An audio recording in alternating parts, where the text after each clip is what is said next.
Alright, no, yes sir, you know what it is. Yes, ano, panibagong booking naman po ang aking gagawin ngayong araw na ito. Unang booking for today. So ito, napakaswerte ko dahil wrong pin location ito ng pickup. 1 kilometer away pa yung pinaka-actual pin location. Tinawagan ko yung CS na mali yung kanyang pin location. So yun, so panoorin nyo na yung buong video ng nangyari. Alright, na unang booking ko ngayong araw. Mali kasi yung pin location. Dito yung niya, dito siya nakapin. Pero upon checking dun sa mapa, yung pinaka-address ng company, buti na lang company name, buti na lang tinawagan ko si ma'am, tapos pina-edit ko sa kanya. Malayo pa pala yung pick-up location na yun, no? 1 kilometer away pa. So nandito ako sa pinaka-unang pin niya, nandito. Pero ang pinaka-actual pin niya talaga ay nandito sa San Rafael Extension. So yan yung una kong booking, mali yung pin location. Yung alam ba rito kapag ka-type nila yung company na pupunta rito eh. Alright, puntahan ko na to. Alright guys, no update. So yun, nakukuha ko na. Yung pala, pagdating ko dun sa pin location, abono pa pala to. Buti na lang ang abono niya ay 180 pesos lang. So ayun, so nagtanong pa ako ng additional 50 pesos. Wrong pin na nga. Tapos pagdating ko dun, abono pa pala. So ito lang yung item mo. Alright, update. 5 minutes na ako nag-aantay. Oh, wala pa. Unang booking pa lang. Unang booking, dami na agad aberya. Wrong pin. Yun. 300 to pre. Alright, na-drop na rin. Nakuha na rin. After 10 minutes. After 10 minutes, nakuha na rin. Okay naman na yun. Kasi plus 50 naman eh. Abono. So, okay na yun. Hanap ulit ako ng pangalawang booking. Ciao. Alright, no, after mga 15 minutes siguro na pag-aantay, so nakakuha ako ng pangalawang bukyaw. So dito sa may Pinatubo, Boni. So ang drop na ito ay dun sa may papuntang Coronado. May lumabas na isang booking na abono. Hindi pa nila kinukuha eh.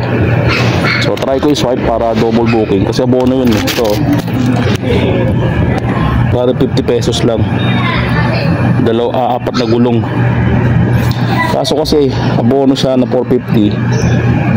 Okay, try ko nga i-swipe to. Tawagan ko. So dito sa part na to hindi ko siya matawagan. So ginawa ko, pinuntahan ko na lang yung pickup dahil malapit lang naman siya sa area. So legit naman yung seller, bahay mismo yung pinuntahan ko.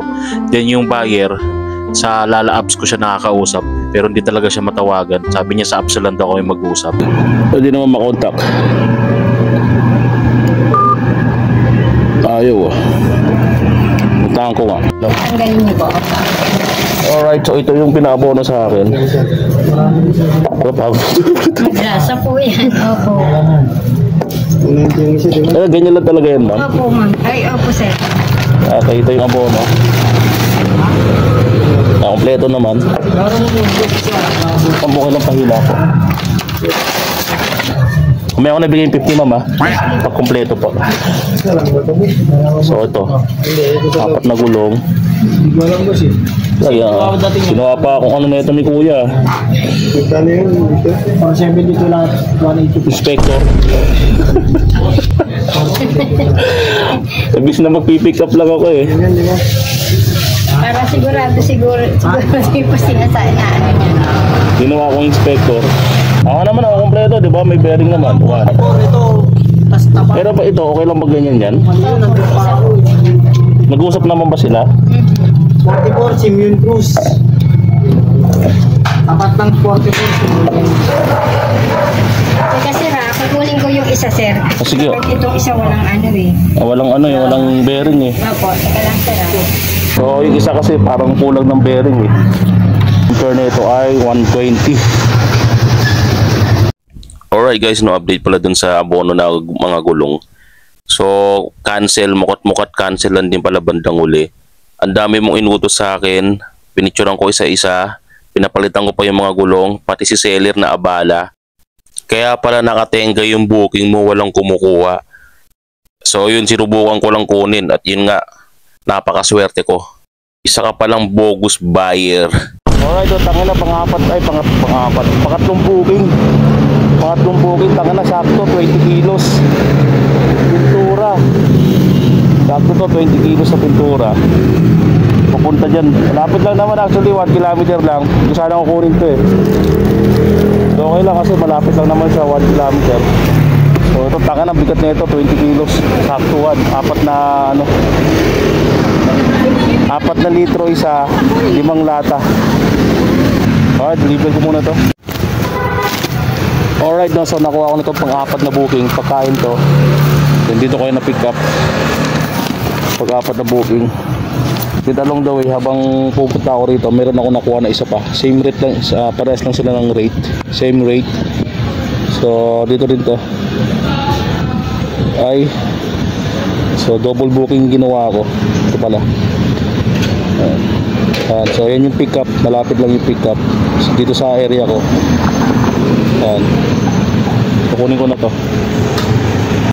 Alright, no, so drop ko na to.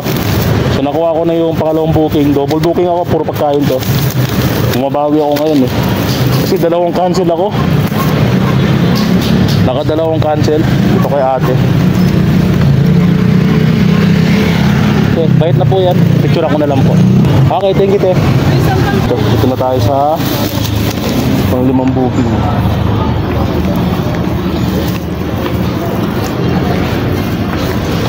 Ito po, te. Ito po. Po? Ay, Gcash po ba? Oo, yung SF mo is Gcash. Hindi ba sinabi? Hindi po. Sabi po cash.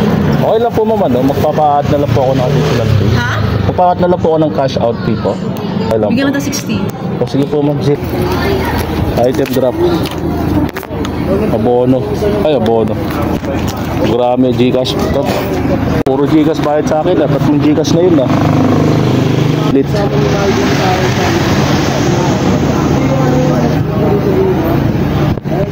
Alright, na siya, may nakuha akong booking. Angin na. True Gcash po.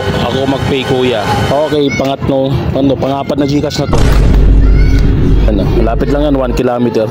Tapos sa may GA Tower ang pick up niya. Ay, drop off. Peace. Pick upin ko na muna to pang 5 booking. 6 pala, pang-6 na book. Alright, item pick up, pang-6 na booking. Ayan, okay na to. Alright, doon nakakuha ako ng pang-7 booking. Pero cake, oda, 67 pesos lang yan, hindi naka-priority. Cake yan, no? Malaki po ba? 1 layer cake lang naman po. 1 layer cake. At ayun nga, no, nakuha ko na yung cake na pang-7 booking ko. Then along the way, habang umaandar ako, mga siguro wala pang 1 kilometer away sa pick-up location ko dun sa pang-7 booking na cake, may nakuha akong pang-8 booking. So along the way din to kasabay, pero mauuna ko madadaanan yung pang-8 booking bago yung cake. So inuna ko muna i-drop yung pang-8 booking ko bago yung cake. Panghuli na yung cake na pang-7 booking ko. Kasi una ko madadaanan si pang-8 booking. Pagkain din yun parehas. Alright, no, along the way may nakuha akong kasabay. Alam mo, mas mataas pa rin na ito. Mas malapit lang yung drop off po. 72. So ayan, no. So pang-8 to. Pang-8. Pang-7 tong cake. Pang-8 to. Dito ako pumikap kanina. Ayan, nandito lang yung nyo. Yung pick up. Lapit lang. Ayan. Lapit lang yung pick up nya. Yan lang, oh. Papasok dyan. Skinita. Pag ito na pick up ko na yung pang-8 booking. Malapit lang to. 2 kilometers lang ang drop. Pero 72 pesos. Samantalang yung ito, cake, almost 4 kilometers, 67 lang. Pero cake pa yan. Alright, item drop. So nandito pa rin yung cake. Nandito pa rin yung cake natin na dala-dala. Ito na, dadaretso ko na to. So sakto lang binayad sa akin ni ate.